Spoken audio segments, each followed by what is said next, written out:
Luca Nation, a few quick announcements before we jump into the episode. Tomorrow morning, week 17, we have our final Whatnot football show of the regular season. So super excited. Week 17, a little awkward, but we're going to bring our A game and hopefully we'll close out a winning season for Cage, a winning season for you guys, not a winning season for me tomorrow. Cage, what do I got here? Oh, hey now. Let me see that. Coca-Cola Sabor Original. So you got the original Coca-Cola right there. Hecho en Mexico. Made in Mexico. I like it. It's good. You gonna drink one? You gonna have you need to be perked up there. You need a little sucre, azúcar. So just like this, right out of the can. A little sugar. I haven't had Coke in. I can't tell you if I've ever had it. Tastes so good when it touches your lips. Tastes so good. Not as bubbly as I thought it would be. Really? It's sweet. It's definitely sweet. Mm-hmm. A little like caramelly. Little caramel, yeah. A little sweet, little caramel. Look at you. Second can coming up. I'm gonna get a text at like 3 a.m. It's like, what? Is Hawaii playing? It's Hawaii. How do I get over the Hawaii game? Is that the move? Is that the move? No, just flap at the over? That's the chase. That used to be for Hawaii football. They had June Jones was coaching, and they had who the hell was his quarterback? I don't even know. Maybe Mike Leak. Is that? No, he's Texas Tech coach. Who the hell was their quarterback? They had a QB over there in Hawaii who threw the ball like crazy. Oh man, who the hell was it? I don't know. And they just scored a shit ton of points. Like Hawaii. Oh man. It's all right. I don't even remember. It's all right. But anyway, they were like one of the first college like run and gun type teams where it was just like every play was a pass. It didn't make a difference. They didn't even have like a Colt Brennan. Colt Brennan, that's who it was. Colt Brennan. What an awesome football name too. Colt Brennan. And he was awesome, man. Hawaii Rainbows. He played I think he played for the Redskins for a little bit. I can say that. Because when he played, they were the Redskins. This is historical. But yeah, he played Hawaii that's the chase. If you were down on college football on Saturday, and it's like, all right, I'm making it all back. Bet the over in the Hawaii game and get it all back. Let's go. You're not going to believe this. You know Colt Brennan passed away? Yes, I do. Yeah. At 37 years old. Last year. Yep. Colt Brennan, who set numerous NCAA records as a quarterback. Wow. He was drafted 6th round. Wow. Life is short, man. Life is short. All right. So how do we capitalize? How do we capitalize on 2022? What are you thinking about with cards? There's a big auction. You're having a wheelbarrow going. The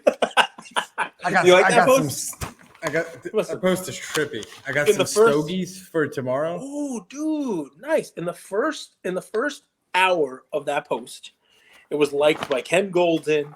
It was liked by Nat Turner. You know, it's got a lot of people saying like a great combination of like the picture and the caption and stuff. So I like it, man. I'm trying my best. You know, guys, I've added a lot of followers. I'm trying to interact with folks. I'm really, here I am making posts and hoping, Don Diego and Alex Jaimo like my posts. Right.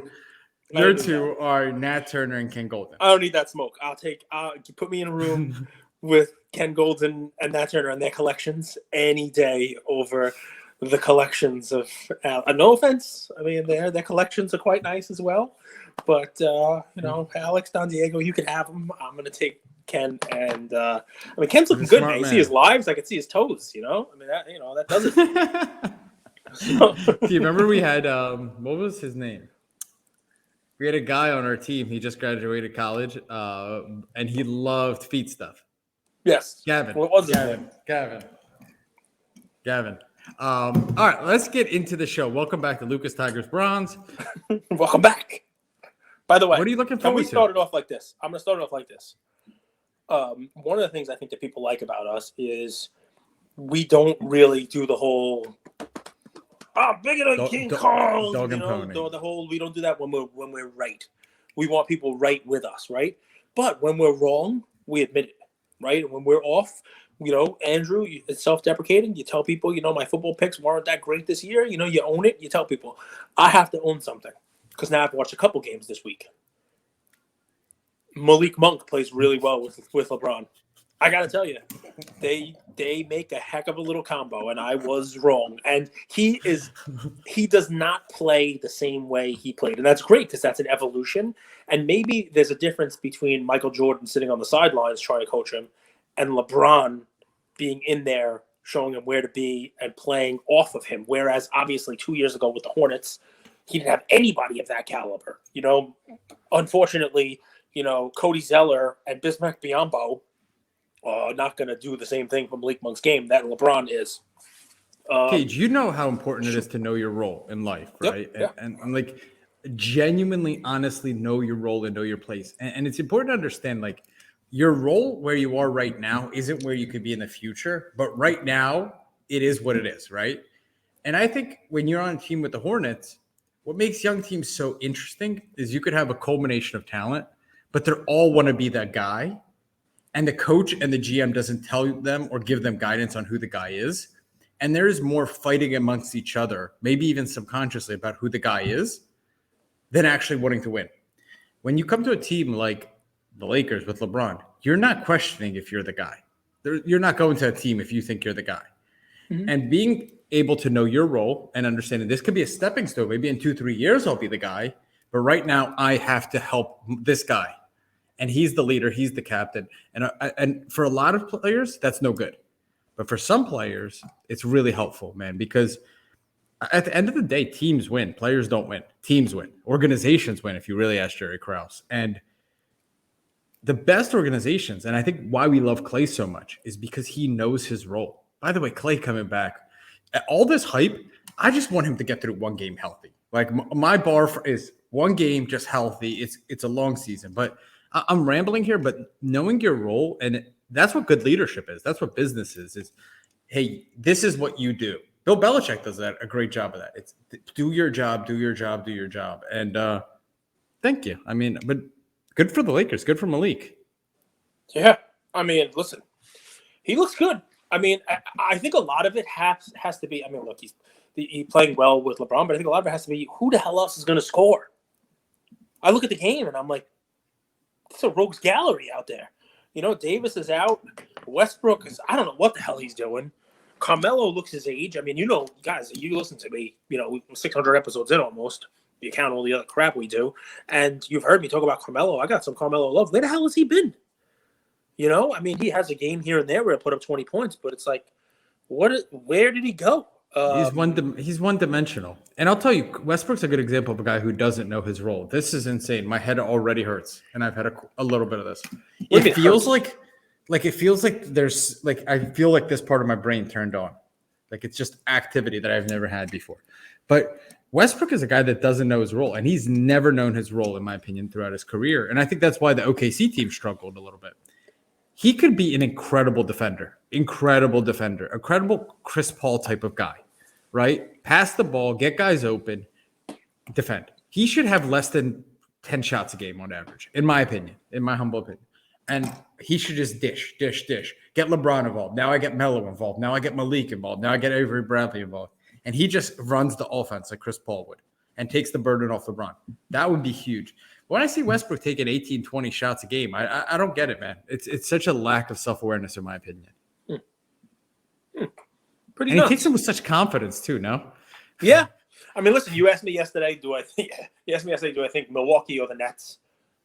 The Nets were down by 20, it seemed, before they started the game. They looked out, dysfunctional. They looked like they didn't know what was going on. And I think that whole Kyrie in, Kyrie out, Kyrie in is going to be, like I said, it's going to be an impact on those guys.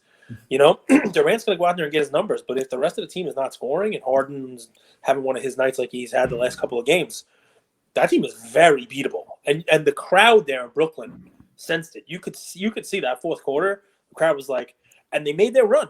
Look, to start the fourth quarter, they were down by 20, and they got down to like 12-ish, and the Bucks just said, okay, enough playing, enough toying around. Go ahead. Who was the energy? Who was the spark for the run? It was Nick Claxton. Yep. When your energy, and I want to ask you, like, what is competitive drive? Like, what does that look like to you? What does competitive drive look like to me? I don't know. I don't have much of it myself. Let's see. I didn't mean to make you all cerebral and like the Last Dance kind of stuff. I mean, I don't know. It looks like people who, but this is part of it, man. I understand what you're saying with competitive, but like the NBA regular season, why it's got so, I don't know, bleh, for me and for bettors is the Nets look like world beaters one night, and then the next night when Milwaukee's there, it's like we don't need to win this game. We know we'll be there at the end, and we'll figure it out. And it looked like they mailed it in from the beginning. So competitive drive to me is one of those things that like you don't know what it looks like, but when you see it, you could point to it, if that makes sense. And what I saw was them losing that game and Patty Mills and Durant. Durant is your alpha, sitting on the sideline and kind of laughing, right? Yeah. And you saw that, right? Sitting on the bench. Yeah. And there's really nothing wrong with it, but here's where I go with it, and I'm curious, maybe other people do. And for me, this makes players uninvestable, but that's just for me. Understands my. This team put you out of the playoffs last year. This team put you out of the playoffs without Kyrie. Kyrie came back for one game. You guys won. You guys have lost 4 in a row at home. You're the alpha. You're in this MVP consideration. And you're on the sidelines smiling and laughing when the team just knocked you out of the playoffs last year from going to the finals after you came to the Nets to win on your own. The team that knocked you out is beating your ass at home, and you're okay and happy with that?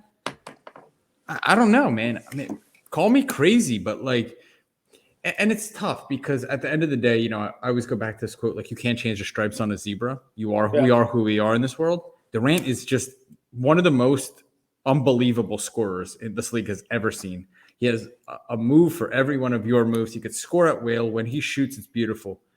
But at the end of the day, I don't know how competitive that dude is. And I don't know how much of a track record of competitiveness if you go back.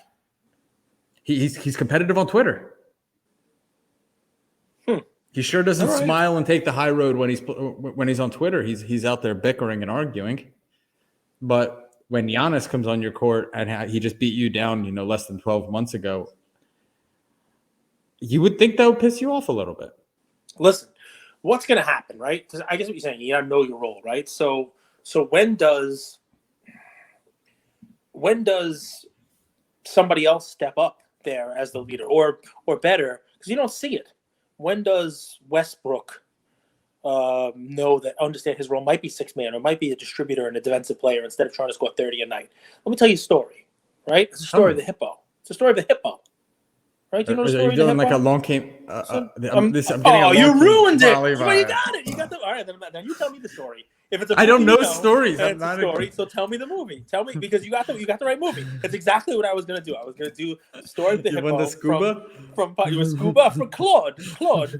Liban. There's Luban. He's Claude. I'm telling you guys, like the story of the all Hippo. the hate I got from Ben Stiller being top 10. There it is. Luban. I'm not familiar with that story, Claude. Right? So the hippopotamus, the hippo. He's not born in cool beans. I am a hippo. No way, Jose. I am a hippo, right?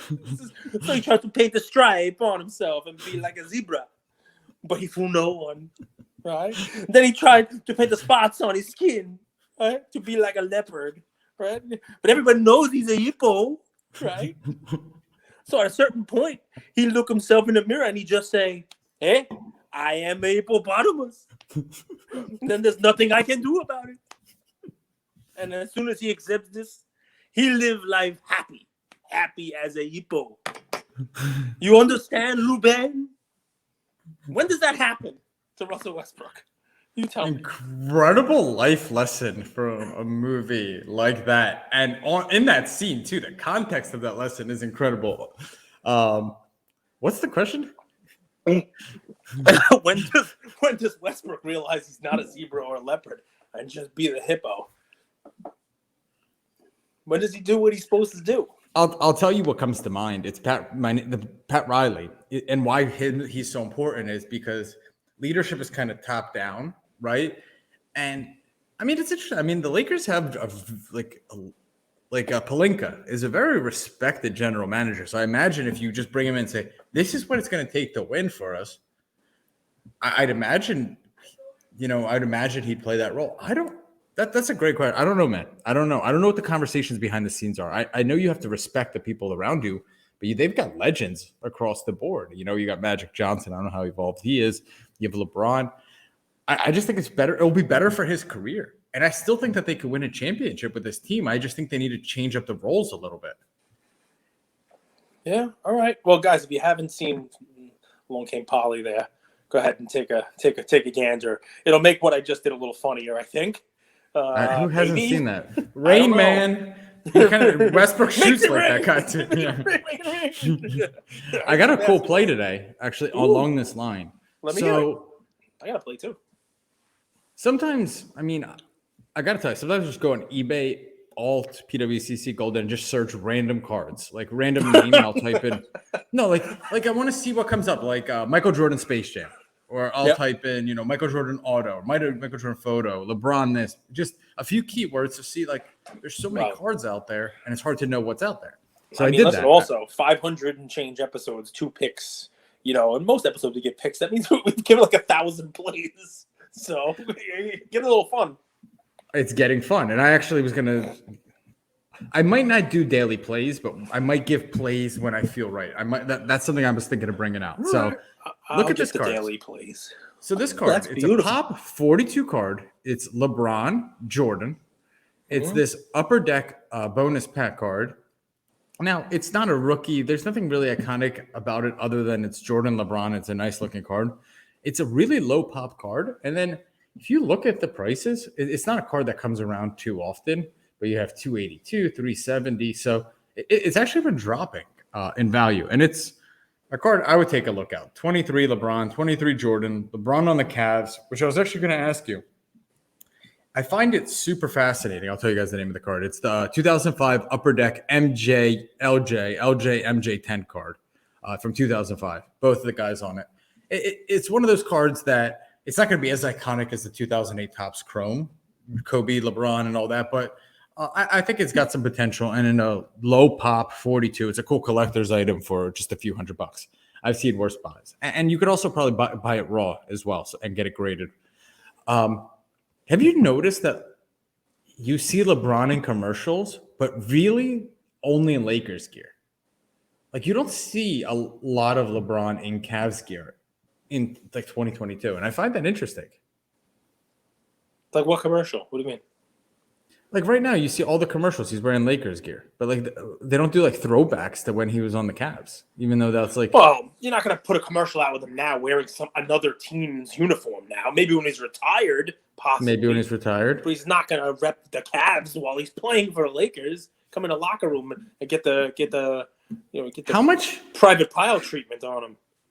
How much is going to like a team like the Lakers, like just that recognizability of that jersey, the marketability of being a Laker. Part of it. He's also out in Hollywood. That's the point of it. That's why Shaq went out there. You think? Yeah, not to win championships. No, he won championships.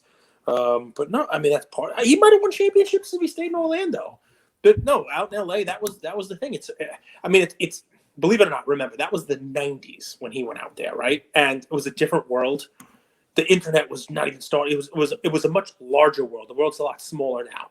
Like, you could be a star in Indianapolis and still, fly to LA, or they can come to you and make commercials wherever the heck you are. It doesn't matter as much. Back then, it was I'm going to Tinseltown because that's the place. That was the story, right? I'm going to go to LA and be a movie star.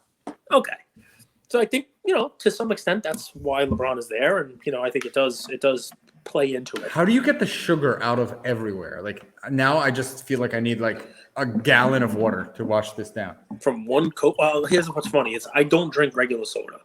So I would probably be going into like a diabetic shock right now too if I drank regular soda, because I try not to take in that much sugar. I'm this large without having sugar. This is all diet soda. It's like fake sugar, which is, I guess, is even worse. But I don't do the sugar. So a lot of messages, guys. That's how much I got. Oh, well, then you're being a baby. My message tomorrow, there is a show, that Plainview Holiday Inn show, card show again. Look at the show. I'll probably go there. Involuntary muscle spasms. I'll probably go there for the open, like the first hour or so. Because, the day, there's football, there's kids' birthday parties, there's all kinds of stuff.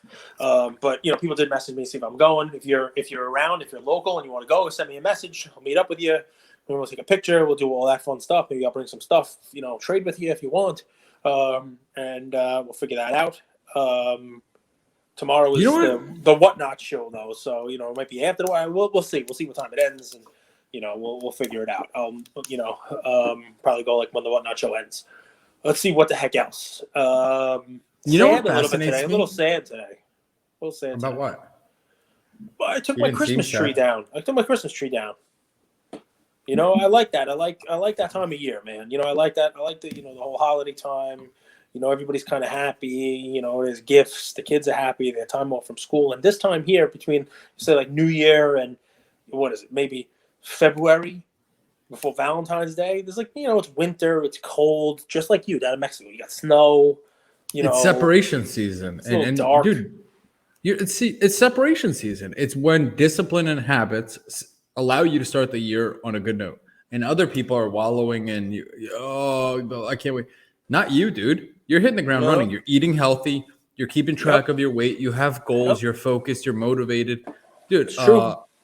I think periods like this, when it seemingly is nothing, it's actually the time to separate yourself. It's time to put in just a little bit extra effort than you did previously, so that when the good times in the year come, you get to enjoy them because, hey, I worked. I put in the effort. So it very much is separation season. All right. Well, I'm going to take that. I'm going to run with it. You have. I wouldn't have said it if it wasn't you. We're, and guys, we got the Fit Fam going. I sent the picture of everybody January 1st what I weighed. Got some goals. I'm going to show up at the Mid Collective a little smelter than I am now, definitely. Mid Collective. Svelt, SVELT, not smelter. A smelter is like, they put like liquid metals in it, like smelting iron ore. Svelte is like another word for like, thinner, right? Like I'm looking all svelte, like Ian. So anyway, listen, man. You know what blows my mind? Please, this is what I like to do. I like to hear how many amazing running backs there were in the 90s and 2000s that no one talks about. Different LT, game. Clinton Portis, Curtis Martin, Terrell Davis, Barry Sanders, Emmitt Smith. They don't even come up in conversations anymore. It's fascinating to me. Dude, there was a great Twitter discussion we had. Warren Sharp posted like how NFL ratings are way higher than any sport, and it's not even close.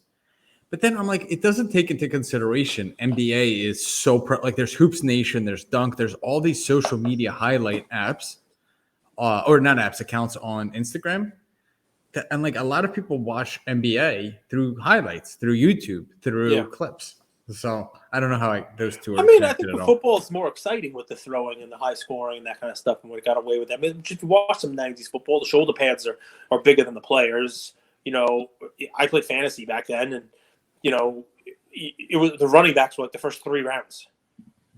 Maybe Jerry Rice got snuck in there. Maybe Shannon Sharp, separated himself as a tight end. Tony Gonzalez when he started playing well a little later on, but it wasn't quarterbacks. I mean, I remember one year I talked about this. I drafted Tom Brady one year, and people were like, what are you doing with Tom Brady? He's terrible. Why are you a quarterback? You should draft. I think it was like the 10th round. Like, you drafted Tom Brady in fantasy? What's wrong with you? So, and I mean, joke's on you. No, but, so it's a different game, and the game changes. And look what basketball looked like in the 90s. It doesn't surprise me. Basketball looks completely different too. It's much more fast paced now, much more fast paced. I'm getting texts while we're doing this. What do you got your eye on in tonight's Goldin auction? That post was gold. All right, well, let's give people a play. But dude, you're absolutely right. NBA, like 20-point lead, 25-point lead. That was game. Now 25-point lead. The Knicks came back from a 25-point lead, and the Knicks offense sucks. So like 25 lead. By the way, that's going to be a really interesting game. I've been calling the Celtics not necessarily demise, but there's something weird with that team. It just doesn't click. They don't mesh.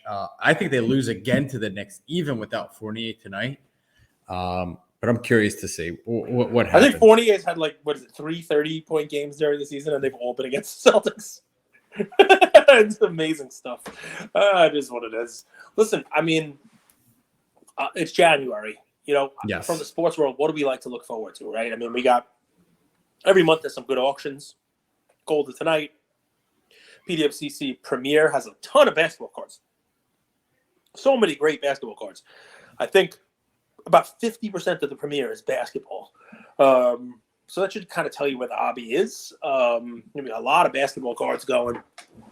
And, so that's fun. January. So here's one other thing, right? What's going on now? A lot of talk about it.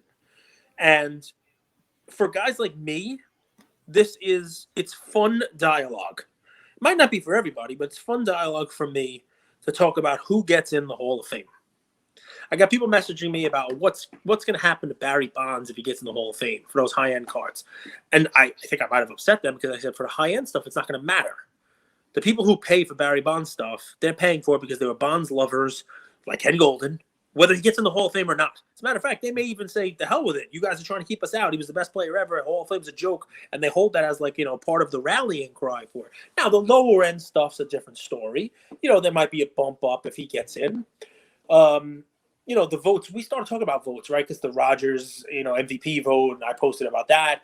And, it brought up how, the Hall of Fame Baseball Association votes also sort of are a little bit silly. But now people have basically been shamed into, for the last couple of years, publicizing their votes. A lot of people publicize their vote. And about 50% of the vote is in. About, it's public. People, there's 400 ballots and a bunch of votes are in.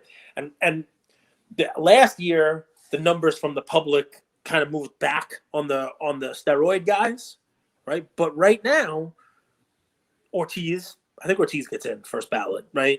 And we can talk about him. He was in the Mitchell report, which, is like not a positive test, never punished by the league. A-Rod was suspended for a whole year. A very different scenario, right? Like this guy, there was a test that was never supposed to come out, and that was like a thing. They don't even know what he tested positive for. Just allegedly tested positive, and then the league, starting I think it was like 2003, came up with their policy. He never tested positive. He never violated any league rules, you name it. So I think Ortiz is going to get in clear cut, bright line demarcation there.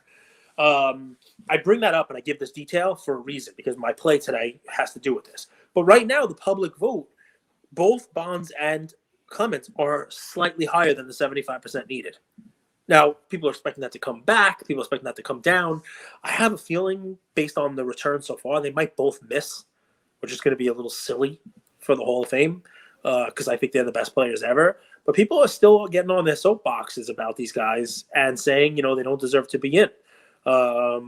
And that, it's a slap in the face and blah, blah, blah. And they're drawing these lines, they're writing it up. Here's why I did what I did. My line is this. My line is who got punished. My line, who didn't get punished. My line is, who lied, who made a mockery of the game. Yeah, whatever. So I think they might not get in. But it had me looking at it, right? And guys, I love giving plays, and I'm going to give you this play, and it is not something you need to buy right now. It's not even something you need to buy this year. But it's something I want you to look at. It's something that probably after the Hall of Fame vote comes up and he doesn't get in, it might even be cheaper. You can go a million ways with this, but I'm going to give you one that's right now $48. The last one was $48, right? I got a guy who I think he has two more chances after this. I think this is his 8th year. I think he has two more chances after this year. I think he's going to finish slightly above 50% this year, right? And I think with that, he's got 2 more years. He's got a shot. I think even if he doesn't get in through the normal voting, he's one of the guys that has the numbers that he'll get in through one of those backdoor votes. Because his numbers are just so much better than the people that they're putting in now. And I'm talking about somebody who is a World Series champ, who's got all the hitting numbers in the world. Wasn't the greatest defensive player, but consistent hitter for 2 decades. Struck fear. If I was a third base coach, and you told me in the last 40 years. Who's one person I wouldn't want to be standing in the third base coaching spot with the person up? This is the guy because he hit missiles. It's kind of like what you think of like Giancarlo Stanton now, with the 120 miles an hour off the bat. I'm sure if they were tracking the speed, this guy was probably hitting it the same butt, right? And he had this one of these cool bat wiggles. As a kid, people copied his batting stance. He'd wiggle his bat, right? Over 22 seasons, he hit 292, which, by the way, think about that. In an era where everybody was home run strikeout. It was, steroid, bomb, you name it, to hit 292 with tailing off at the end of his career. That makes you a hitter, not just a home run hitter. That makes you somebody who hits. Slash lines of 292, 393, 514 with a 140 OPS plus, right? 2,689 hits. It's a lot of hits, almost 3,000, which used to be a magic number to get you in the Hall of Fame.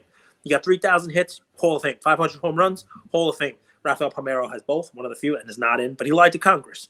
467 doubles, 509 home runs. This is a member of the 500 home run club, which is still a pretty unique club. But add to that, Carlos Beltran's probably going to get in, at some point in time in the near future with like 1,500 runs, 1,500 RBIs, one of the few people to do that. Well, this dude has 1,676 ribbies for his career and 1,636 runs. Added in some speed with 253 steals.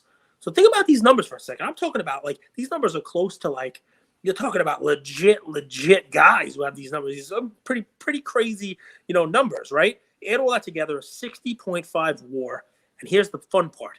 He walked 1,475 times and only struck out 1,171, which means he walked more than he struck out by a long shot, which nobody in today's game or during this time was doing because everybody was hitting for the fences. Nobody was hitting for average. His on-base percentage was crazy because he batted 292 and walked so many times, right? This is a real, put that real, a real check mark. Do you know I have no idea who it is. That's why I'm doing it this way. I want people at home going, I know who it is. I know who it is. Manny Ramirez?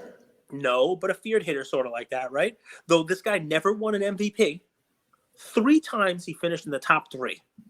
You can't doubt the volume, the fact that he was great for 2 decades, and his stats, right? He was not a good defensive player, right?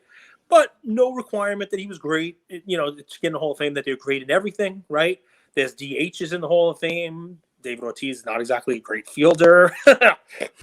But so, this is the story, right? So, we're rocking and rolling. So the negative, the detractor, why I started with that Mitchell report is he was in there. He was named in that Mitchell report, same as Ortiz. So when Ortiz gets in, that shouldn't get him in there. But the difference, the little add on here is that in addition to that, he was allegedly part of the Balco stuff with Barry Bonds. Claimed, that it was, he was, that cream, the clear, remember all that, baloney. Never tested for it. Never, never failed the test. Never a whole deal. But he was caught up in that whole, drama there, right? Pretty crazy, right? 9-time All-Star. 5-time Silver Slugger. And here's what's funny: all the 500 home runs, won the batting title in 1992. Right? This is won the batting title in 92. One of 2 players ever to hit 30 home runs with 5 different teams. There's a nice hint. So he played on 5 different teams, right? 30 home runs, 5 different teams. Him and Fred McGriff, who also should be in the Hall of Fame. Gary Sheffield. Oh, won a World Series with the Marlins. He's got a very distinct hit. Yeah. Batting stance. Got the wiggle. Got the wiggle of that, and boom, hit the ball. And just, it's funny. This guy I had a T-shirt, the Yankee T-shirts, with the little thing. I have CC Sabathia now. And I had a Sheffield shirt. I had a Matsui shirt. I had a Gary Sheffield shirt. Great with the Yankees. Never won a series with the Yankees. Won with the Marlins.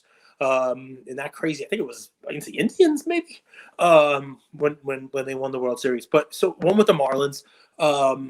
And he just played for a long time at a really, really high level. His counting stats are great. And here's what's funny: you can get an iconic card. High pop. About 2,000 in PSA 10, he happens to have a rookie card in the exact same set that people think is iconic because it's Ken Griffey Jr. 89 Upper Deck. He was also a rookie there. So you can get an 89 Upper Deck Gary Sheffield, 1989 Upper Deck Gary Sheffield with a white border. There's one available right now on eBay for like pennies. $48. Just buy it now, $48. You probably get it cheaper than that in an auction, right? Because there's 2,000. For a PSA 10, right? For a PSA 10. I'm talking about for a PSA 10. $48. Now, you want some alternatives? And guys, I will start buying this. You do not have to buy this now because I don't think he's going to get the votes to get in the Hall of Fame now. And he might not get it next year. I think it doesn't make a difference. As people start talking about him, a $48 card. How do you not grab one of these? There's 2,000 of them, right? Can I talk about this real quick? Shoot, please. Look at all the. I searched this real quick. Yeah. Upper Deck, 1989 Upper Deck Sheffield auction. Probstein. Well, people are like people are smart. They dug out their cards figuring this is the week. People are talking about him for Hall of Fame and they're voting and his name is out there. So they figure they send them the probes team to get, to liquidate him now, right? Click on that one. Upside down? So if you zoom in on the picture, so this is one I might buy. I think the last one sold in December for like $600 something bucks. So don't buy this one for $1,500. Look at the top right. No, flip it. The top right corner. Oh. So where his position is shortstop says SS. The SS is upside down, I believe. If you take a look, if you zoom in on it. So Yep. I think the last time I checked the PSA pop on that, there's only 22 of those. So pretty darn rare, right? But here's what's funny. Can you type in, because we talk about this with Griffey, can you type in eBay 1989 Bowman Tiffany? Sheffield. You love that set. I love the Tiffany's because they're produced in rare quantities. There's Fleer Glossy, right? There's Topps. He's got a Topps traded card, I believe, also. But Bowman, Sheffield, 1989 Bowman, not Ricky Henderson there, Sheffield. So there's the card, right? And obviously it's got some, it's got some people, that's a 9 and there's a 10. It's got some meat on it, but don't buy that. So don't buy that at that price. I mean, it's a nice card and it's pretty darn rare. Is it autographed? No, the old Bowmans had a fake, like facsimile auto. They just put like that on. Like a lot of old style cards had that, so they copied that when they did the Bowman. See that? That's his 1989. There's his Topps card, the Future Stars. You scroll down right there. This one right here? Yep, you can click on that one. There he is, Future Stars. That's his Topps Tiffany, 89 Topps Tiffany card. Unlike Griffey, who was in the traded, Gary Sheffield's card was in the main set. He was a rookie that year in the main set. Topps put Sheffield in because he was. I mean, look, Griffey was known. They both have MLB lineage, genealogy. Griffey, obviously, his dad played. Gary Sheffield's uncle is Dwight Gooden. That was a big thing we used to talk about when he came up in the 80s. Like, that's Dwight Gooden's nephew, which is amazing because Gooden, 1984, Sheffield, 1989. As a kid, I didn't really understand that. I get it now. So anyway, there's a lot of ways you can go with this. The 89 Topps, Tiffany, the upper deck is really recognizable and very inexpensive. I just think this is one of those cards that at $48, $50, it's never going down. And when he gets in the Hall of Fame, maybe next year, maybe the year after, whatever it's going to be, it could be a $250, $300 card without a problem being on upper deck. The Griffey's thousands of dollars, right? So, it's one.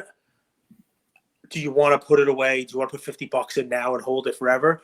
Listen, if he gets in the Hall of Fame in the next 2 or 3 years, it's a card that I think could 5 or 6x in 2 or 3 years. It's not many places you can put your money with that, with very little downside. So that's what I look for. It's cool because you have the people talking about him now.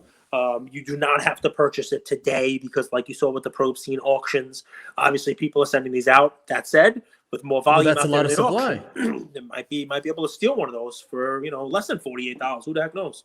I mean, how many people are buying Gary Sheffield? So I actually think now, that you're welcome. You're welcome, Probstein, and Probstein lists maybe a couple more now.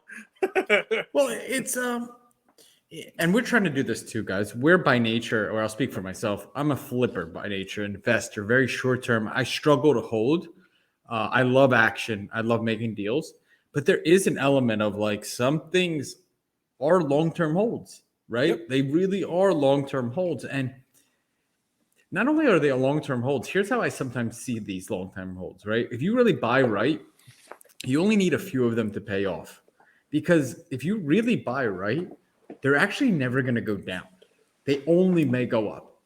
Are you really going to get the best graded iconic card of this guy for less than $50?